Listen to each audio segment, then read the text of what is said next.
शराब पीती हूँ, क्या पता मैं घूमती हूँ, घर ले जाती हूँ। हाँ मैं पीती हूँ। बहुत अच्छा। तो मेरे कपड़ों से आप मेरे कैरेक्टर को जज नहीं कर सकते। तो आपने शराबियों से बात करने बिठा दिया मेरे को आज। नहीं बात असल में ये तो है। शराब, एक मिनट, आप अपनी भाषा का मर्यादा रखें, आप अपनी भाषा का मर्यादा रखें। शराब पीने वाला शराबी नहीं होता। पहले आपको एक बात ये भी मैं मानवी जी बताता हूँ क्या करते थे शिव जी, क्या करते? एक बात मैं आपको बताता हूँ। नहीं एक सेकंड। बहुत सारे लोग जो एडिक्ट थे, मानवी जी आप इसकी तारीफ करेंगी शायद, इनको ये नहीं आप इस बात की शायद प्रशंसा करेंगी कि अनिरुद्धाचार्य जी के आह्वान पर बहुत सारे लोग जो एडिक्ट थे, शराब के चक्कर में उन्होंने घर बार बेच दिया था, बच्चे उनके सड़कों पर आ गए थे, उनके आह्वान पर उन लोगों ने शराब छोड़कर, नशा छोड़कर, तंबाकू छोड़कर और अब अध्यात्म की राह पकड़ी है। क्या ये बात स्वागत योग्य है मानवी जी? कहीं ना क्या ये बात स्वागत योग्य है? आप लोग क्या कहते हैं? अगर स्वागत योग्य है तो इस पर ताली बजनी चाहिए। क्या मानवी जी, लेकिन एक बात मैं समझना चाह रहा हूं, क्या समाज को मर्यादित रहने के लिए कहना और ये कहना कि आप ठीक लाइन पर चलें, आप ठीक तरीके से रहें, दूसरों से ठीक व्यवहार करें, क्या ये गलत करते हैं अनिरुद्धाचार्य? देखिए, मैं अब जैसे इन्होंने ये मेरे पे बोला तो मैं भी कुछ बोलना चाहती हूँ, उसका जवाब इनसे लेंगे कि कई बाबाओं के धोखाधड़ी के अंदाज भी है कुछ निराले। कोई धर्म के नाम पे ठगे तो कोई क्रिमिनल चार्जेस में फंसे, कोई रेप में पेरोल पाए तो किसी को अननेचुरल सेक्सी भाए। अब इस पे क्या बोलना चाहेंगे? आप जनता फॉलो करती है आपको, तो भगवान ना करे कुछ और निकल आए तो उस पर आप क्या कहेंगे? जवाब लेते हैं। क्या आडंबर करने वाले लोग भी हैं साधु के वेश में, उनसे सावधान रहना चाहिए? इसलिए कहते हैं पानी पियो छान के और गुरु बनाओ जान के। आप एक सेकंड, ये जो ऑडियंस यहाँ बैठी हुई वो भी कुछ कहना चाह रही है। हाँ, जल्दी से बात कहिए, जल्दी से। गुरुजी राधे राधे। मैं 2016 में, मेरा परिवार, मेरी एक बेटी है, एक लड़का है, तो पूरा परिवार बीमार रहता था। डॉक्टर को इतना पैसा दे दिया, इतना दे दिया, तो मेरा अच्छा मकान है, सब कुछ है। तो मैंने एक गाय का बछड़ा गाय रखी। गाय रखने से अभी तक मैंने 1 रुपया नहीं दिया डॉक्टरों को। 1 रुपया दिया। अभी भी मेरी मिसेज, अभी तक उन्होंने कभी भी चेहरे पे क्रीम नहीं लगाई, कभी भी क्रीम नहीं लगाई। और दूसरी बात, जो कहना क्या चाह रहे हैं? मैं कहना चाहता हूँ, जो भी आप गोबर बताए, गाय का गोबर है ना, उसके उपला बना के छत पे करते हैं। जितने मोहल्ले वाले आते हैं, तो जैसे पूजा होती है तो हमारे घर से लेके जाते हैं, तो अच्छा लगता है मोहल्ले वर्ग। अभी तक कोई बीमारी नहीं, कुछ नहीं। बहुत अच्छी बात है। ये प्रमाण है, आप प्रमाण मांग रहे थे। ये देखिए, आपके भक्त हैं और आपकी बातों को मानते हैं। ये भी तो सुनते। बीमारी क्या थी आपके घर में? क्या बीमारी थी? मिसेज को मैं अंदर खुले बताता हूँ मैं आपको। खुला पेट की बीमारी थी। कभी डॉक्टर के पास, कभी एम्स में दिखाया। मैं कागज दिखा दूंगा सर, मैंने इतना पैसा लगा दिया, मेरा एक प्लॉट चला गया। क्या बीमारी थी? बीमारी अंदर की। अरे बीमारी का नाम बताइए भाई, जब इतनी जगह जा चुके, बीमारी का नाम बताइए। बीमारी बताता हूँ मैं आपको। बीमारी क्या, पेट की बीमारी थी, तो बच्चा नहीं होता था और फैल हो जाता था, कभी कैसे क्या। उसके बाद जब गाय रखी तो भगवान कृपा से बहुत कुछ अच्छा हुआ, बहुत अच्छा लगा। और सबको, पूरा मोहल्ला, मैं कहना चाहिए सबको, सबको एक गाय रखना चाहिए घर में। ये मैं एक बात लाइटर नोट पे आपसे जानना चाहता हूं कि जब कोई आपसे भाव विवल होकर ये कह देता है कि गुरुजी मेरे चरणों में आपका कोटि कोटि प्रणाम। हाँ, तो बिल्कुल हमारा तो सबके चरणों में प्रणाम है ही है। राधे राधे गुरुजी। मेरा सवाल आपसे ये है कि आप महापांच पाप के बारे में बात करते हैं, उसमें से एक पाप ये है, जो इंसान मांस खाता है उसके हाथ से पानी नहीं पीना चाहिए, क्योंकि जो उसके हाथ से पानी पिएगा उसी की वाणी बोलेगा। तो अगर हम लोग किसी रेस्टोरेंट या कैफे में जाते हैं, अगर वो वेटर हम लोग को पानी सर्व कर रहा है, हमें क्या पता वो मांस खाता है कि नहीं। इसीलिए तो हमारे बुजुर्ग कह गए बेटा, घर पे ही खाओ, घर के बाहर मत खाओ। सिंपल बात। अच्छा, एक नहीं तो ये जो बातें हैं वो शास्त्र सम्मत हैं, इसलिए मानना चाहिए, या व्यावहारिक भी हैं इसलिए हम उनको लागू कर सकते हैं? आहार शुद्धौ सत्य शुद्धौ लिखा है। तो खेती भी घर पे कर लेनी चाहिए, सब्जी घर पे ही तो होती है खेती बेटा। संभव नहीं आज के परिवेश बेटा घर पे ही तो होती है ना खेती। देखो लाखों लोगों की शराब छूट गई मेरे कहने से। बहुत अच्छी बात। लाखों लोगों के घर बस गए। कितने पति पत्नियों के झगड़े होते थे, कथा सुनने के बाद वो पति पत्नी बिल्कुल प्यार से रहने लग गए। सास बहू के झगड़े होते थे, कितना डिप्रेशन था, सारा डिप्रेशन खत्म हो गया।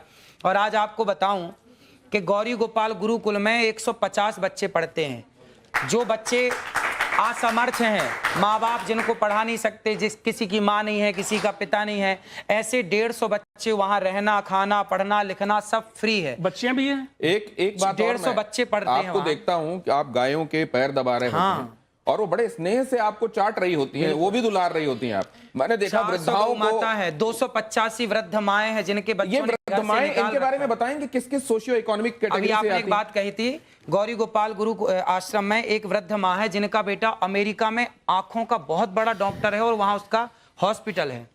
रहने वाला भारत का है पर अमेरिका शिफ्ट हो गया। अब उसने एक हॉस्पिटल बनाया आंखों का, और विडंबना देखिए कि उसकी माँ गौरी गोपाल में रहती है और उस माँ को भी संयोग से आंखों की दिक्कत है। तो अभी मैंने उन माँ का इलाज कराया और अभी उन माँ की आंखें अब ठीक है, थोड़ा मोतियाबिंद हुआ था, कुछ दिक्कत हुई थी, अब ठीक है। आप कई बातों को गानों के माध्यम से लोगों तक पहुंचा देते हैं, और कई बार ऐसे गाने जो लोगों के बीच में बड़े प्रचलित और पॉपुलर रहे हैं, वो फिल्मी भी रहे हैं, आप गुनगुना देते हैं। कुछ ऐसा इनके लिए जरा आप कर देंगे? बड़ी देर से आपकी राह सब देख रहे थे, आपको आने में थोड़ा सा टाइम भी लगा। कौन सा गाना सुना दे आप जो सुनाते हो और जिसमें कोई मैसेज हो। इतनी कृपा सांवरे बनाए रखना, इतनी कृपा सांवरे बनाए रखना, मरते दम तक सेवा में लगाए रखना, इतनी कृपा सांवरे बनाए रखना, मरते दम तक सेवा में लगाए रखना, इतनी कृपा। ये तो आपने सांवरे के लिए लिखा हुआ भजन, वो जो देशज में लिखा हुआ है वो सुनाया। कोई फिल्मी सुना दीजिए, आप फिल्मी भी सुनाते हैं बहुत। कसमें वादे प्यार वफा सब बातें हैं बातों का क्या, कसमें वादे प्यार वफा सब बातें हैं बातों का क्या। कोई किसी का नहीं है झूठे नाते हैं, वहां नहीं गए आप? कोई किसी का नहीं ये झूठे नाते हैं नातों का क्या, कसमें वादे प्यार वफा सब बातें हैं बातों का क्या। नहीं, लेकिन आपकी कस्में लोगों की सेवा के लिए, आपके वादे लोगों के लिए, आप आगे भी सेवा करते रहेंगे, वफा उनसे, ये तो सब सच है, हम देख रहे हैं। जरा ये आप तख्ती दीजिए मुझे, यस और नो वाली। जिसकी लाठी उसकी भैंस। ये है, देखिए इसमें क्विक क्वेश्चंस में आपके पास दो ऑप्शंस होंगे, एक तो ये हाँ का ऑप्शन है और दूसरा नहीं का। आपको जो सही लगे वो उठा दीजिएगा। ये इसी में दोनों हैं। आप हिंदी वाला चाहे हिंदी वाला, अंग्रेजी वाला चाहे अंग्रेजी, आपको ये सुविधा है। अब पहला सवाल मैं आपसे कर रहा हूं, इसमें आपको जो सही लगे हाँ या ना वो उठा दीजिएगा। आप दोनों एक ही कर लें तो ज्यादा अच्छा रहेगा। ये जैसे आपका ये हाँ हो गया और इसको नहीं कर लीजिए। अब आपको जो उठाना है वो उठा दीजिएगा, ठीक है? ठीक। इससे आपको पता भी रहेगा कि ये कौन सा वाला है। अखिलेश यादव का कहना है कि मठाधीश और माफिया एक हैं। योगी आदित्यनाथ का कहना है कि बटेंगे तो कटेंगे। क्या ये सही है? बिल्कुल सही है। राहुल गांधी का कहना है कि भारत में कौशल की कमी नहीं है, बल्कि कौशल रखने वालों का यहां सम्मान नहीं होता।